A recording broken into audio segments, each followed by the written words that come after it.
అల్లు అర్జున్ గారు రాకపోవడానికి కారణం ఏంటి సార్? అంటే మొన్న మీరు ఏదో చెప్పారు, కానీ ఇప్పుడు ఏంటంటే నెక్స్ట్ ప్రాజెక్ట్ కోసం ఆయన ప్రిపేర్ అవుతున్నారు. సో అది స్టార్ట్ అవబోతుంది కాబట్టి ఆయన లుక్ బయటకు వస్తుందో అన్న ఉద్దేశంతో రావట్లేదు ఏదో అనేసి వస్తుంది. అంటే ఈ సినిమాకి పరిమితం చేద్దాం మన డిస్కషన్, లేకపోతే 100 ప్రశ్నలు పాపం అడగడానికి అందరూ క్యూరియస్గా ఉన్నారు. ఈ వేదికని మనం ఈ సినిమాకి లిమిట్ చేద్దాం.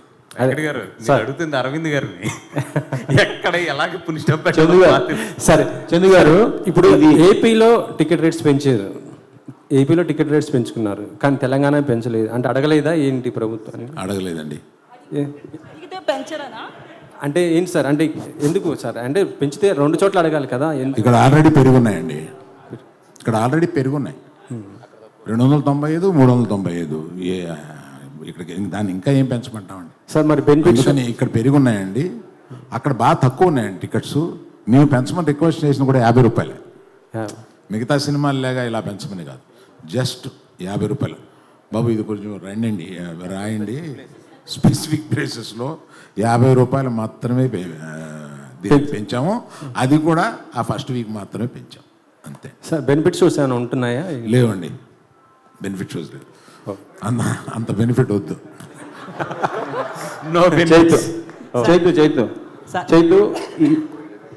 చైతు గారు, ఈ సినిమాలో రాజు సత్య వాళ్ళ ప్రేమలో ఎక్కువ ఫీల్ అయ్యారా, లేదు పాకిస్తాన్ ఇండియా మధ్య జరిగే ఎమోషనల్ సన్నివేశాల్లో ఎక్కువ ఎఫర్ట్స్ ఫీల్ అయ్యారా మీరు? ఈ సినిమా ఫస్ట్ ఒక లవ్ స్టోరీ అండి. సో రాజు సత్య ప్రేమ తర్వాతే ఏదైనా ఈ సినిమాలో. చందు గారు ఇక్కడ సార్, ఆల్రెడీ సినిమా రేపు రిలీజు, ఈరోజు మధ్యాహ్నమే మీరు డిఎస్పీ గారితో ఆ డ్యాన్స్లు అది ఏంటి సక్సెస్ ముందే అడ్వాన్స్గా సెలబ్రేట్ చేసుకున్నారా? అది ఈరోజు మధ్యాహ్నం కాదండి, నిన్న కంప్లీట్గా ఒకసారి మళ్ళీ మొత్తం వర్క్ అంతా అయిపోయింది ఏంటి అని చూసుకున్నమాట. ఆ టైంలో చూసుకున్నప్పుడు డిఎస్పీ గారికి ఉత్సాహం వచ్చింది. సో ప్రీ సెలబ్రేషన్స్ లాగా ఆ సాయి పల్లవి గారి ఆ స్టెప్ చాలా మంది కష్టపడుతున్నారు, ఆయన అంతా ఈజీగా. డిఎస్పీ గారికి అన్నీ రాక్ స్టార్. అల్లు అర్జున్ గారు అంటే ఇన్నేళ్ళ కెరీర్లో మీరు ఇచ్చిన హిట్లు, సూపర్ హిట్లు ఇవన్నీ చూసాం, కానీ ఫస్ట్ టైం ఈ సినిమాతో డ్యాన్స్ చూసే అదృష్టం ఫస్ట్ టైం దొరికింది మాకు. 2 సార్లు వేసారు, అది కూడా. సో 3 సార్లు సార్, 3 సార్లు మిస్ అయ్యాం సార్. అయితే ఇప్పుడు వాసు పాల్కొల్ కమాన్, నమస్కారం. కొత్త లుక్తో మీరు కనపడుతున్నారు, డైరెక్ట్గా హీరోయిన్లు అంతా కనపడతారు కొత్త లుక్, పంచి గెటప్ తోటి. అంటే పోలీస్ స్టేషన్ స్టార్ట్ అయింది. ఇగో తిరుపతి ఫ్లైట్ దిగ్గానే సరాసరి అరవింద్ గారు వచ్చేస్తారు. ఎప్పుడు అరవింద్ గారు మీటింగ్ నేను లేట్ వస్తా, ఈ పట్టన్నా ఫస్ట్ రావాలని చెప్పి ఫ్లైట్ దిగ్గానే అలాగే యాజ్ డీస్గా వచ్చేస్తా. నేను వచ్చేటప్పుడు మళ్ళీ ఆయన వచ్చేసారు, యాజ్ డీస్గా దెబ్బలు పడిపోయినాయి. ఇప్పుడు మళ్ళీ ఆ విషయం గుర్తేసి మళ్ళీ దెబ్బలు పెట్టించాలో నాకు. అంటే ప్యాంట్ మార్చుకోవడానికి కూడా టైం లేకుండా అంత బిజీగా ఉన్నావాడైతే. Of course good, super. తర్వాత ఈ సినిమాకి పర్టికులర్గా జనరల్గా ఏ పెద్ద సినిమా అయినా ఎంత కాన్ఫిడెంట్ ఉన్నా కానీ కొన్ని ఏరియాలు షేర్ గ్యారెంటీ లేవో లేకపోతే ఎంజీలో ఇవన్నీ రకరకాలు వస్తాయి. ఎస్పెషల్ ఈ సినిమాకు కూడా అలా వచ్చినాయి. సరే మీరు అమ్మకపోని ఎంత అమ్ముకున్నా కనీసం షేర్ గ్యారెంటీ అంటే వచ్చేటప్పుడు మీకే వస్తుంది కదా, తర్వాత వచ్చేది కూడాను. వాటికి కూడా ఎందుకు మీరు ఈ సినిమా ఇవ్వకుండా మీరే ఓన్గా ఉంచుకోవడానికి అంత కాన్ఫిడెంట్ ఏంటి? అంటే అది ప్యూర్ అరవింద్ గారు డెసిషన్ అండి. ఎందుకంటే ఇప్పుడు కొన్ని చోట్ల మంచి హైర్లు వచ్చినాయి చాలా సెంటర్లో.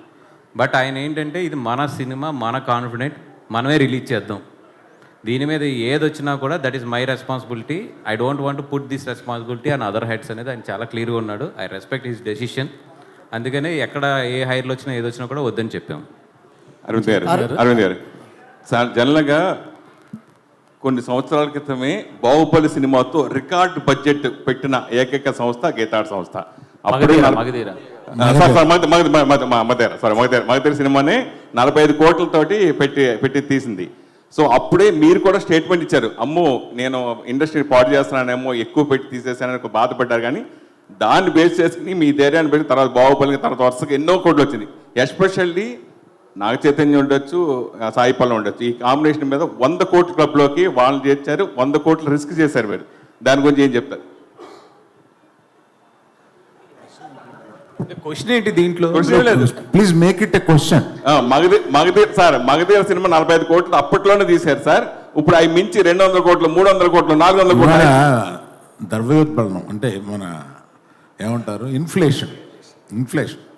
ఆ రోజు 40 కోట్లు, ఈరోజు ఇన్ఫ్లేషన్ తీసుకుంటే సుమారు 350 కోట్లు ఎంత ఉంటాయి. అవి తీసేస్తున్నారు కదండి 350 కోట్లు పెట్టి సినిమాలు.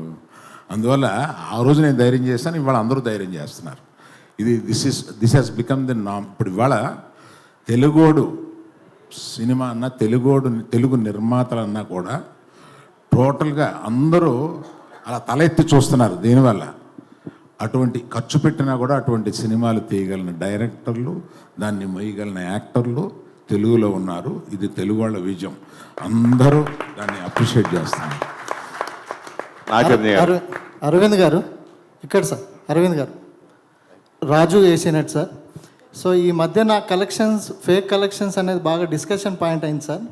దీని మీద మీ కామెంట్ ఏంటి? తండేల్ సినిమాకి ఒరిజినల్ కలెక్షన్ చూడొచ్చా? ఎవరు ఏం చేశారనేది కామెంట్ ఏంటి అనే దాని మీద ఇందాక చెప్పాను చూడండి.